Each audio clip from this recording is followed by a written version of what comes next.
제 개인적인 견해를 말씀드릴게요. 저는 조금 살짝 과장되게 말씀드리면 미중 패권 전쟁은 시작하는 순간 끝났다. 시작하는 순간부터 이거는 중국이 이길 수도 없는 경쟁을 무슨 착오에서 시진핑이 본인의 개인적인 정치인 야망이 됐든 공산당이 국제 정세를 잘못 판단해가지고 오판을 해가지고 미국의 패권에 도전할 수 있는 상황이 아닌데 또 불구하고 시도를 해가지고 잘못된 길로 들어선 거죠. 저는 어쨌든 대리전이 일어나면 어쨌든 그 우리나라와 대만이 위험할 거라고 생각했는데 그보다는 지금 필리핀과 베트남 이쪽이 좀 더 유력한 후보라고 봐도 될까요? 이제 대만 같은 경우에는 시진핑이 개인적인 그 정치적 목적이 너무 들어가 너무 있기 때문에 명확하니까 위험한 네, 건 그래서 맞고. 위험성이 네. 올라가는 거고 이제 한반도 같은 경우에는 저는 이제 굉장히 한반도도 좀 우려는 분명히 해야 되는 게 이 지역 내에서 아시아 지역 내에서 모든 분쟁은 중국이 직접 참전해야 되지만 단 하나 대리전을 할 수 있는 곳이 한반도예요. 한반도는 대리전을 해봤던 경험이 있고 그래서 북한이 이제 여기선 북한이 또 중요해지는 건데 북한이 어느 정도 중국 편에 서서 이걸 중국을 위해서 싸워줄까 공동 운명체 인식을 느끼면서 네. 그럴 경우에는 대리전이 일어날 수 있는 상황이 펼쳐지기 때문에 저는 개인적으로 예전에는 이제 한국의 북한을 향한 햇볕 정책을 저는 지지를 하진 않았는데 지금은 어떤 면에서 북한하고 중국 사이를 되도록 멀어지게 하고 그러기 위해서는 북한한테 달래줄 필요가 있다. 네, 그거를 근데 이제 전략적으로 하는 것도 의미가 있지만 정말 진정성을 가지고 북한 너희들이 중국 편에 계속 쓰면 너희 미래는 뻔하다 하면서 미래의 청사진을 다른 쪽으로 보여주는 것도 설득을 하는 노력이 필요하지 않을까 네. 하는 측면에서 이제 햇볕 정책을 과거와는 좀 다른 의미에서 햇볕 정책을 펴는 게 좋지 않을까 하는 생각을 가지고 있습니다. 이 미중 패권 전쟁이 어쨌든 좀 갈등골이 깊어진 동안만이라도 어쨌든 북한을 좀 더 달래줄 필요는 있겠네요. 네, 그게 미국한테도 좋고 트럼프 행정부를 보시면 그렇게 다들 두들겨 팼는데 북한한테는 굉장한 노력을 그렇게 참을성을 가지면서 노력을 했어요. 물론 그런 이유가 네, 초창기에는 서로 너 죽이네 내 죽이네 하면서 싸웠지만 근데 어느 순간부터는 서로 핸드비튼 수기로 편지를 써면서 주고받고 했잖아요. 그러니까 요즘 세상에 편지를 쓰는 경우가 드문데 네. 그것도 대통령급에서 수뇌부급에서 그런 거 했다는 게 그만큼 이제 미국 행정부가 공을 들였던 거죠. 그리고 어느 정도 성과가 있었다고 보여요. 그러니까 김정은이 트럼프를 어느 정도 신뢰했던 게 있었고 트럼프도 뭐 개인적인 레벨에서는 김정은이랑 말이 통한다고 할 정도로 이제 그런 노력을 했지만 다만 결과적으로는 그게 이루어지지 못했죠. 그만큼 이제 북한 입장에서는 절대로 핵무기를 포기를 못하겠다 하는 그 상황이었고 미국 행정부는 북한이 비핵화로 들어서는 명확한 의미를 보여줘야 된다. 그거는 이제 영변을 뛰어넘는 영변 플러스 알파를 해야 되는데 김정은은 거기까지 할 생각 없었기 때문에 궁극적으로는 합의를 도출을 못해냈지만 그 과정에서 노력을 했던 거고 저는 개인적으로 그 노력은 미국 입장에서 봤을 때는 공산권을 분열시켜가지고 핵무기를 가지고 있는 아무리 가난하고 못 먹고 못 살지만 핵무기를 가지고 있는 이 강한 북한을 중국 편에서 멀어지게 하려고 한 게 아닌가 생각하고 있습니다. 저는 저런 지도를 보니까 미국 편에 서는 게 참 든든하긴 하네요. 네. 자 그러면 이거는 이제 군사력이고 그다음 이제 반도체 말씀을 드렸고 그러면 이제 자원 1대1로 봤을 때는 중국이 미국한테 압박을 넣을 수 있는 상황이에요. 그래서 미국 입장에서는 이 자원을 제대로 이제 공급망을 구축해야 되는 거고 IPEF의 핵심이에요. 그래서 IPEF에 4개의 필라가 있는데 그 중에 하나가 공급망 필라인 거고 여기에서 동남아 국가들이 핵심적인 역할을 해주는 국가들이 베트남, 인도네시아, 필리핀입니다. 베트남은 이제 히토류가 전 세계에서 2등, 3등 생산국이고 인도네시아 같은 경우에는 제가 알기로 코발트, 틴, 니켈 이런 거를 이제 중추적으로 생산을 하잖아요. 인도네시아도 미국이 이제 추진하는 이 새로운 공급망에 들어와서 이런 광물들을 안정적으로 공급해주면 미국 입장에서는 그게 중요하거든요. 이거는 굳이 중국을 타겟한다기보다는 나의 약점을 보완한다 하는 의미에서 인도네시아도 공략했었고 올해 초에 이제 G7에 열렸을 때 일본에서 열렸을 때 인도네시아를 초청했어요. 아시다시피 G7이라는 거는 솔직히 우리가 이제 유엔도 많이 중점을 두고 보고 있고 유엔 상임 이사국들의 파워가 막강하니까 그런 역학 관계를 많이 관찰을 하지만 이 금융 무역 질서는 유엔 내에서 이루어지는 것보다 G7들끼리 하는 게 더 의미가 있거든요. 그래서 여기 G7들은 전부 다 미국을 필두로 한 서양 사회인 거고 거기에 일본이 들어가 있는 거고 처음으로 이제 인도네시아가 초청했었죠. 한국도 초청을 받아 갔었고. 그러니까 이게 이 G7 내에서 공급망을 이제 다르게 구상해 보자 하는 논의를 하고 있는데 한국도 불렀고 첨단 반도체 제조 국가로서 역량이 있으니까 그리고 인도네시아는 동남아시아의 맹주고 광물을 많이 가지고 있는 국가로서 불러가지고 이 공급망에 너희도 들어와라 같이 열심히 노력해보자 하는 의미로서 불렀지 않나 판단하고 있습니다. 그러니까 이 공급망 구축이 네. IPEF가 추진하는 게 잘 되면 그러면 미국 입장에서는 약점을 많이 보완하게 되니까 그럼 더 강경하게 할 수도 있겠네요. 네. 네, 그러면 이제 아. 패권 전쟁에서 아무래도 좀 더 안정적인 네. 위치에서 그 첨단 테크놀로지 압박을 중국한테 더 가할 수 있고 군사적인 압박도 더 가할 수 있게 되는 거죠. 이러나 저러나 베트남과 필리핀은 뭐 자원 공급망 쪽에도 이제 끼고 군사적으로도 중요하고 여러모로 동남아에서 그 두 개가 제일 중요하다고 생각해도 네. 될까요? 뭐 광물 쪽에서 인도네시아, 인도네시아, 베트남, 필리핀도 어느 정도 필리핀. 의미가 있고 미얀마도 광물 좀 많이 가지고 있는 것 같은데 미얀마. 지금은 우리가 이제 네. 미래에 다룰지 모르겠지만 미얀마는 지금 내전이 그렇죠. 뭐 너무 말도 안 되는 상황으로 네. 진행되고 있어가지고 아직까지 거기를 이제 불러가지고 뭐 협조를 음흠. 하기에는 힘든 상황이고 음. 다만 이제 앞으로 어떻게 만약에 미얀마가 안정을 찾으면 네. 아마 미얀마도 미국 쪽에서는 협조를 구하려고 노력을 음. 하지 않을까 하는 판단을 하고 있습니다. 특히 그 말라카 해협 대안으로 할 수도 있으니까. 네, 그럼 중국은 미얀마의 뭐 1대1로 같은 걸 통해서 그걸 뚫으려고 하고 있나요? 했었죠. 내전 때문에 그냥. 네, 그게 진행이 잘 되다가 내전이 발생하고 난 다음에 지금 올스톱 됐거든요. 그래서 중국 입장에서도 미얀마를 그렇게 쉽게 포기하지는 않을 거예요.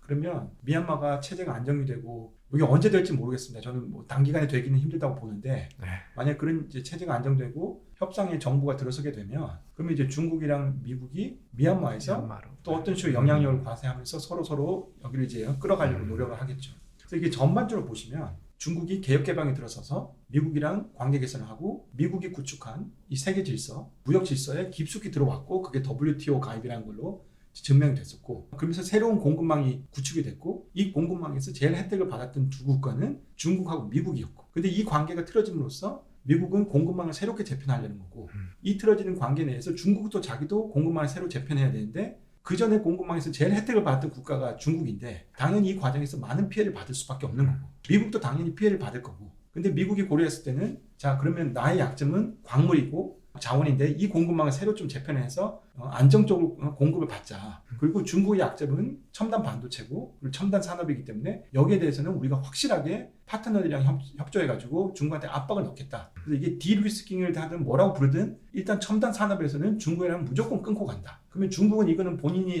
여기 미국이랑 경쟁을 하려면 팀 차이나 내에서 어떻게 뭘 해야 되는데 말씀드렸다시피 팀 차이나 내의 멤버들은 테크놀로지가 없어요.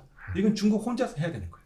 여기서 경쟁력이 잘 되면 한번 중국도 패권 전쟁에 이제 도전해 보겠지만 이 첨단 산업에서 중국이 낭비만 하고 그 결과를 못 낸다 그러면 비효율성이 올라가기 때문에 아무래도 체제가 네. 계속 약화되는 식으로 가지 않을까. 그런 와중에 또 뭐 공동 부유하느라고 이제 뭐 테크 기업들 다 쳐내고 해야 되니까. 네. 사실상 뭐 비중 패권 전쟁은 미국의 압도적인 승리처럼 들리는데 맞을까요? 저 이제 개인적인 견해를 말씀드릴게요. 저는 조금 살짝 과장되게 말씀드리면 미중 패권 전쟁은 시작하는 순간 끝났다. 시작하는 순간부터 이거는 중국이 이길 수 없는 경쟁을 무슨 착오에서 시진핑이 본인의 개인적인 정치 야망이 됐든 공산당이 국제 정세를 잘못 판단해가지고 오판을 해가지고 미국의 패권에 도전을 했든 뭐가 됐든 도전할 수 있는 상황이 아닌데 또 불구하고 시도를 해가지고 뭐 잘못된 길로 들어선 거죠. 왜냐하면 이게 한번 보시면 패권에 도전하려면 이게 생각보다 쉽지가 않습니다. 일단 자급자족이 좀 돼야 돼요. 근데 중국은 일단 식량 자급자족이 안 돼요. 에너지도 자급자족이 안 돼요. 광물을 좀 가지고 있다고 하지만 이것도 이제 뭐 리파이너리고 뭐 이런 등등이고 또 중국도 제조업 베이스잖아요. 네. 그러니까 물건을 만들어서 팔아먹어야 되는데 이 팔아먹는 대상은 선진국이고 돈이 많은 미국, 서유럽, 뭐 일본 이렇게밖에 될 수가 없는 구조인데 그 과정에서 제일 혜택을 받았던 제조업 베이스 국가가 여기에 패권을 도전하면 미국 입장에서는 그래 뭐 제조업 니들 만드는 거 이제 우리 앞으로 조금 우리가 골라서 좀 선택적으로 수입은 할게. 하지만 우리가 막는 거는 분명히 막겠어. 하기 때문에 지금 이 매뉴팩처링, 이 제조업을 지금 미국도 여기도 좀 재편을 하려고 하고 있는 과정이고 중국의 제조업을 완전 말살을 못 시키고 왜냐면 미국도 이 공급망에서 완전 벗어날 수는 없으니까 그 대신 첨단 산업의 제조업은 한국, 일본, 대만이 해라. 그 밑에 단에 조금 낮은 단계 제조업은 그래 중국 너도 하지만 베트남도 하고 인도네시아도 하고 인도도 하는 식으로 그런 식으로 이제 아시아의 매뉴팩처링 공급망을 조금 다르게 가져가려고 이제 미국이 구상하고 있는 것 같고 코로나를 겪음으로써 그래 그래도 이걸 너무 해외에 두면 문제가 있으니까 우리 자국 내에도 반도체를 어느 정도는 생산을 해야 된다 하면서 그 제조업을 좀 가져오려고 IRA 법안을 통과시켰던 거고 꼭 자국 내에서 안 하더라도 근접한 국가에서 하면 좋다 하니까 이제 멕시코에서도 제조업이 좀 부흥이 일어나고 있는 거죠. 멕시코도 약간 반사이익이 또 반사이익이 지금까지 있는. 근데 큰 틀에서 미국이 소비를 해주고 물건을 만드는 거는 아시아가 했었고 이걸 이제 중국이 많이 했었던 건데, 그래서 이 제조를 아시아가 잃을 가능성은 없어요. 물론 뭐 그 비율이 조금은 줄어들 수 있겠지만, 그럼 여전히 아시아에서 제조를 할 건데, 예전엔 중국에서 이 비율이 많았다면 요거는 조금 낮추고, 낮춰지는 이 비율, 그러니까 보셨다시피 중국이랑 미국의 경제 관계가 돈독해짐으로써 세계의 부를 많이 빨아갔는데, 이게 이제 관계가 틀어지면서 여기에 떨어지는 떡고물이 있을 거란 말입니다. 네. 요거를 이제 각국들이 아시아에서 어차피 제조를 할 거기 때문에 누가 가져가냐는 본인들이 이제 역량을 발휘해야 되는 거고, 또 큰 틀에서 이 미중 패권 전쟁에서 어디에 줄을 서냐에 따라서 그 떡고물을 가져갈 수 있는 결과가 나오겠죠. 저희는 지금 떡고물 좀 잘 챙기고 있나요? 보니까 삼성전자도 뭐 반도체 공장을 미국에 지어라 뭐 네. 그런 것 때문에 또 시끄럽고 막 하던데. 네, 요거는 저는 이렇게 보는 게 맞다고 생각해요. 이렇게 동남아 같은 경우에는 일단 이제 경제가 그렇게 발달된 게 아니기 때문에 쉽게 이 미중 패권 전쟁에서 가져갈 수 있는 혜택이 눈에 쉽게 보여요. 그러니까 그쵸. 조금만 제조업만 좀 도와줘도 거기 성장이 나올 거고 고용이 일어날 거고 혜택을 받을 거예요. 한국, 일본은 좀 더 첨단 산업에서 이제 활동을 하고, 대만도 마찬가지이기 때문에 여기에서는 아무래도 피해가 있을 거라고 저는 봅니다. 근데 지금은 저는 개인적으로 프로핏 맥시마이제이션보다는 로스 미니마이제이션을 중점에 두고서 정책을 피는 게 맞는 것 같아요. 자, 그러면 미국 편에 서가지고 당연히 중국이랑 관계가 좀 틀어지고 미중 관계가 좀 틀어짐으로써 한국도 일본도 대만도 피해를 받을 거예요. 근데 이 피해가 크냐? 아니면 미국 편에 안 서서 줄타기를 한다든지, 아니면 중국의 공급망이 계속 이제 매달려가지고 그 길을 가면 거기서 분명히 피해가 발생할 거란 말이에요. 그럼 이 둘 중에 어디에 피해가, 이거는 성장을 이뤄내고 이런 게 아니고 어느 둘 쪽에 피해가 더 적을 거냐 하면, 이건 저는 명확하게 미국 공급망이 들어가는 게 피해가 최소화될 거다. 그리고 뭐 피해를 지금 입는 것 같아도 그래도 중국 편에서 하는 것보다는 뭐, 근데 뭐 줄타기 하는 것보다도 확연히 미국 쪽으로 가는 게 더 나은 선택일까요? 네, 이건 뭐 명확하게 말씀드리긴 애매하지만 저는 개인적으로 미국 공급망에 깊숙이 들어가는 게 피해가 최소화가 될 거고, 또 그 과정에서 미국이 그래도 자국 이익을 우선하겠지만 그래도 동맹국들의 이해관계도 챙겨주면서 갈 거기 때문에 금융 패권, 뭐 군사 패권을 가지고 있는 지금 현재 패권국에 그래도 조금 더 가깝게 가는 게 한국한테 중장기적 이득이 있지 않을까. 또 이것도 산업적으로 봐서도 중국 사람들도 너무 열심히 일을 하고 노력했기 때문에 지금 현재 우리나라가 중국의 산업적으로 우위를 가지는 거는 반도체 빼고는 거의 없다고 봐야 돼요. 그 다음에 뭐 문화적인 건데 K-팝, K-드라마 이런 건데 그거는 덩치가 작지 않습니까?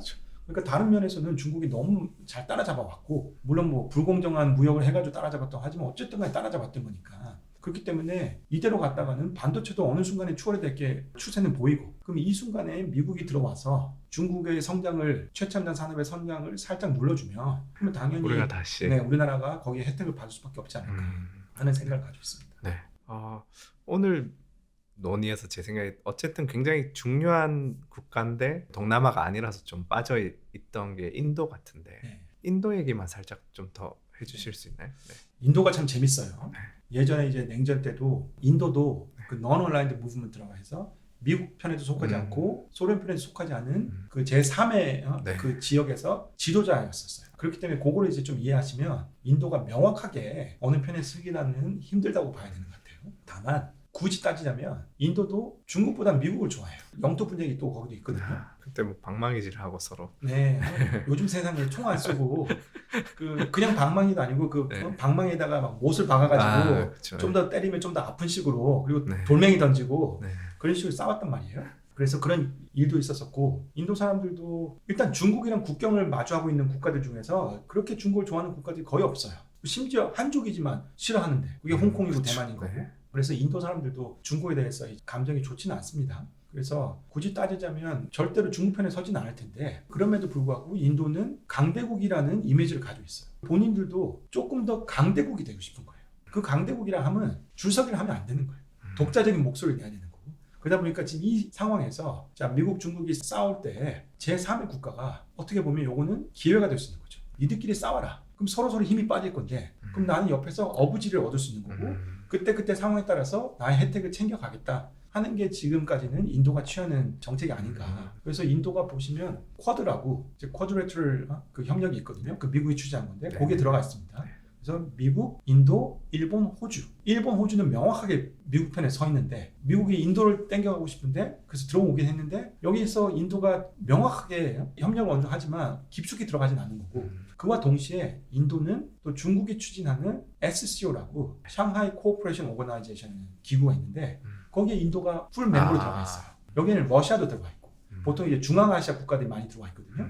그래서 인도도 그건 거기 경제 협력인가요? 경제 협력도 하려고 하고 뭐 여러 가지 많이 하려고 해요. 안보 협력도 하려고 하고 다만 이제 어떤 의미에서 이게 중국이 추진한 거기 때문에 거기에 대한 다들 의심이 있어요. 같은 기구에 속해 있지만 일단 뭔가 중국 정부가 추진하려 그러면 조금 의심이 이제 들거든요. 그래서 거기에 네. 그런 게 있어서 서로 이제 협력하자 얘기는 하지만 실질적으로 진행되는 협력은 그렇게 많지는 않고 다만 이제 최근에 미중 패권 전략 때문에 아시아의 다른 국가들을 중국이 잃다 보니까 남아있는 국가들이 이제 중앙아시아, 중동 이런 데니까 중국이 이제 그쪽으로 외교를 많이 펼치거든요. 그래서 SCO에 중국이 좀 더 노력을 많이 기울여가지고 좀 더 이제 발전을 시키려고 하는데 인도가 들어가 있는데 어디까지 협력해 줄지는 아직까지 모르는 거고.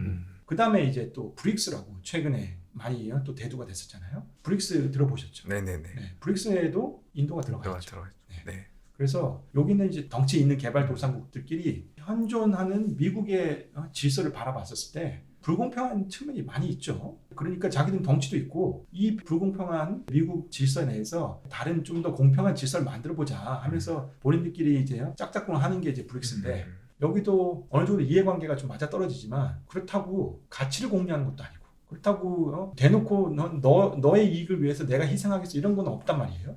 그러니까 이게 어느 정도 협력은 되겠지만 어디까지 될까? 정말로 팀 차이나의 멤버들처럼 이 국제 질서를 위해서 희생을 할 만한 그런 네. 준비가 돼 있냐 하면 그건 아니라고. 일단 그런 식으로 이제 중국 정부도 나름대로는 지금 자기들이 부족한 부분을 채우려고 중앙아시아, 중동, 브릭스 쪽에 노력을 많이 하고 있습니다.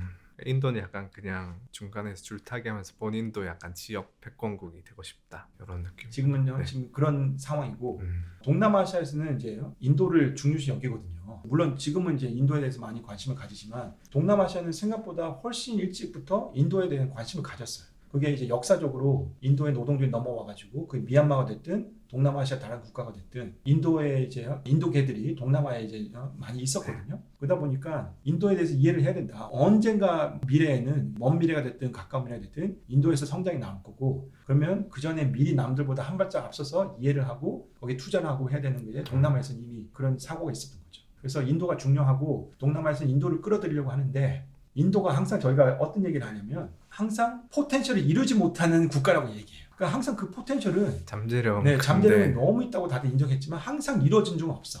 그래서 실망을 많이 했는데 앞으로 인도가 어떻게 발전할지 좀 더 지켜봐야겠지만 그래도 그 중요성은 이제 부각되는 게 명확하고 모디 총리도 국수파로서 인도를 더 강대국을 만들고 싶어 하니까 그 과정에서 인도는 미중 패권전에서 어느 정도 줄타기도 하면서 자기들 독자 노선을 걷되 상황에 따라서 미국 편에 서기도 할 것 같지 않나. 다만 중국 편에 서는 거는 상상하기 힘들지 않나 판단을 하고 있습니다. 네. 그럼 어쨌든 제가 보기에도 미중 패권 전쟁 결국은 미국의 승리로 끝날 텐데 어떤 시나리오로 좀 이게 펼쳐질까요? 이게 당연히 가능성이 여러 가지 시나리오가 있겠지만 네. 그런 시뮬레이션 같은 게 학계에서는 있나요? 저는 그 미중 패권 전쟁에서 미국이 아무래도 좀 승자가 될 가능성이 크다고 네. 보긴 하지만 그래도 제일 걱정인 거는 네. 미국 자국 내 문제인 거예요.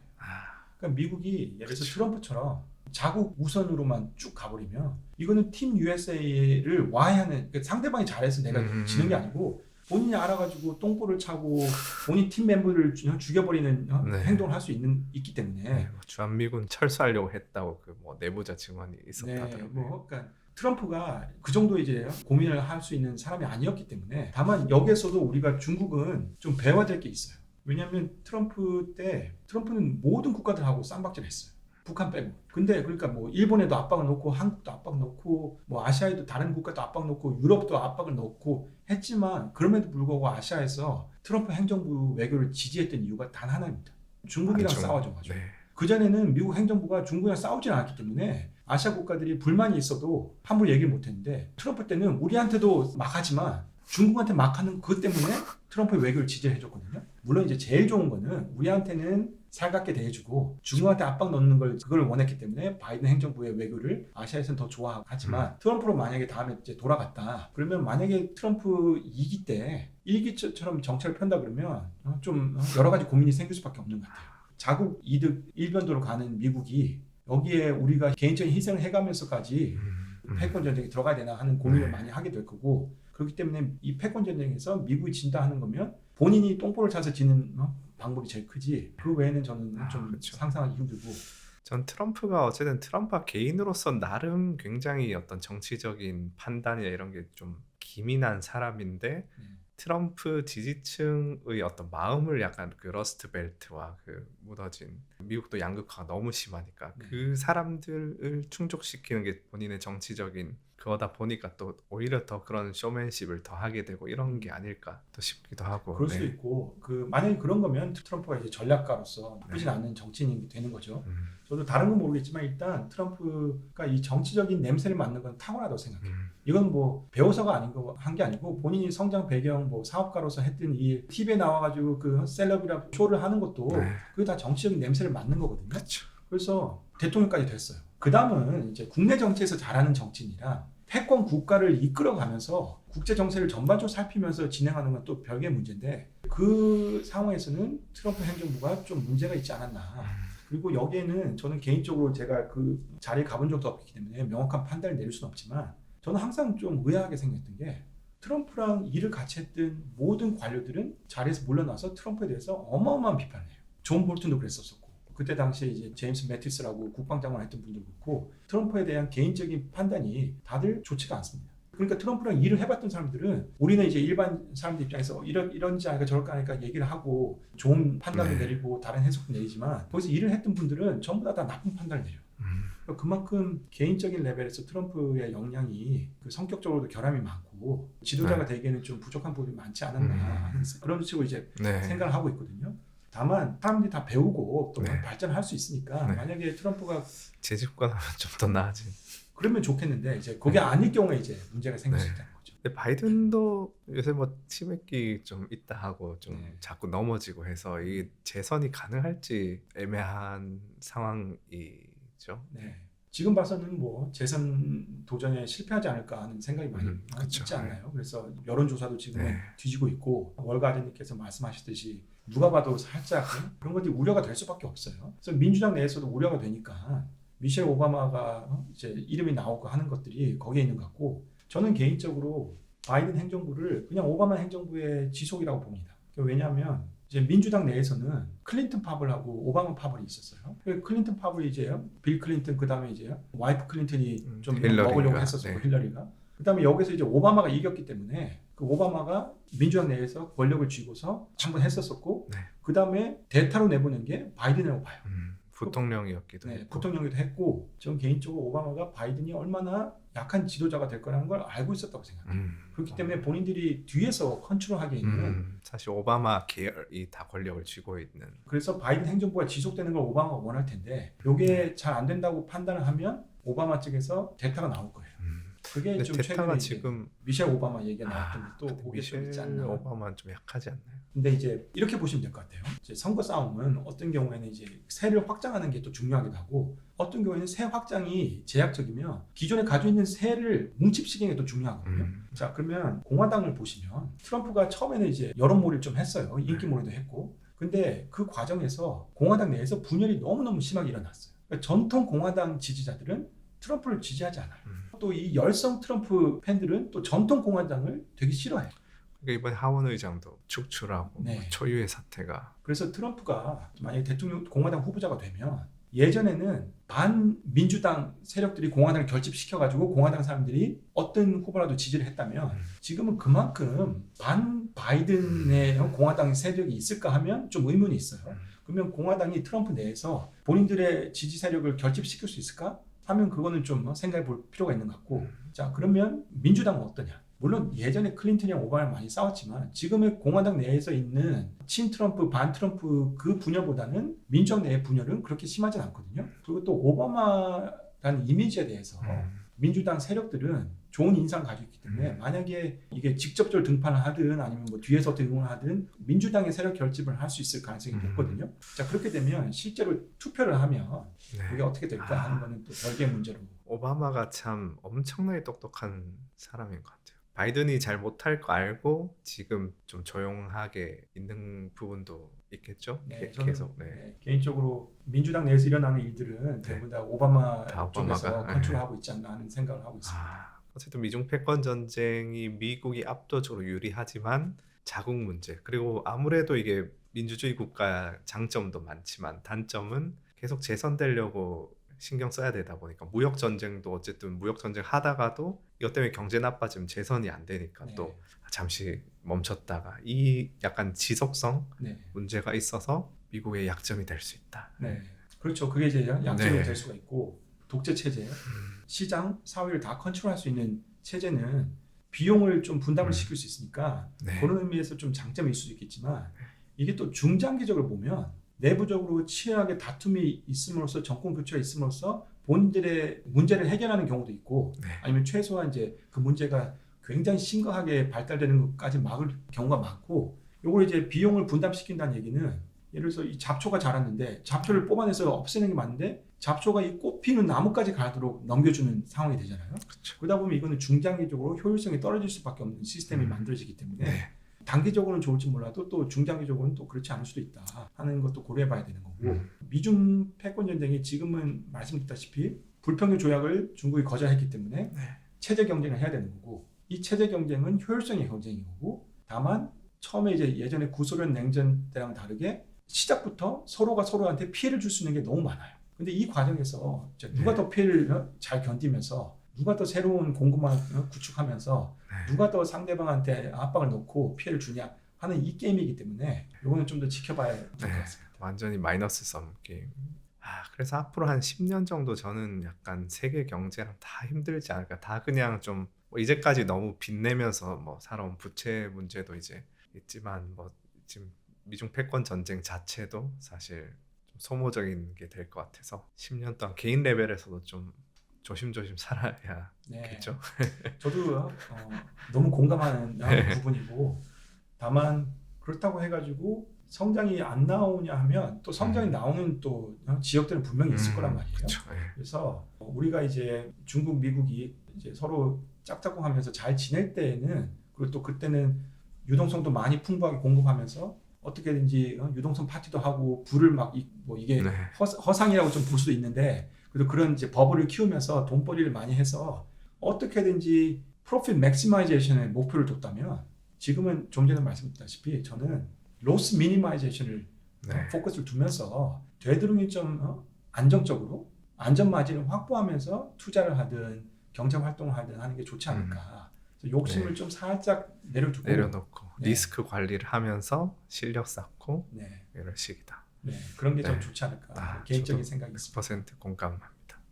네, 그래서 저희가 이번에 여러 회차에 걸쳐서 미중 패권 전쟁부터 뭐 대만 문제, 그 다음에 동남아 이슈까지 정말 다양한 토픽들을 다 다뤄봤는데요. 그래서 여러분에게 뭐 지금 시국에 또 하마스 이스라엘도 어지럽고 앞으로 계속 미중 패권 전쟁이 이제 격화되면서 국제 정세가 계속 어지러울 텐데 한번 이렇게 쭉 시리즈로 훑어보는 것도 도움이 되셨길 바라겠습니다. 교수님 뭐 어쨌든 거의 첫 유튜브 데뷔라고 해야 되나? 그런데 소감 어떠신가요? 해보시니까. 맞아요. 이게 제 유튜브 데뷔가 됐고 제가 너무 좋아하고 존경하는 우리 월가제님 채널에 제가 데뷔를 하게 될 수 있어서 영광이었고 나름 살짝 긴장이 안 됐다 그러면 또 그건 또 사실 아닌 것 같은데 살짝 긴장이 되기도 했지만 그래도 너무 편안하게 잘해주셔가지고 제가 하고자 하는 얘기를 어느 정도 제 시청자분들께 말씀을 드렸던 것 같고 앞으로 혹시 제가 더 도움이 될 부분이 있으면 저도 우리 월가 아재 채널 너무 좋아하고 여기 시청자분들 너무 진중하고 진지하신 분들이어서 저도 제 나름대로 좀 도움을 드릴 수 있는 게 있으면 도움을 드리겠습니다. 사실 사석에서는 저희가 훨씬 더 재밌는데 아무래도 저희가 첫 방송이다 보니까 저도 경직되고 이런 부분이 있어서 뭐 앞으로도 또 좀 더 알차고 뭐 재미난 콘텐츠 그런 걸로 한번 또 찾아뵙겠습니다. 네, 교수님 오늘 감사합니다. 네, 감사합니다.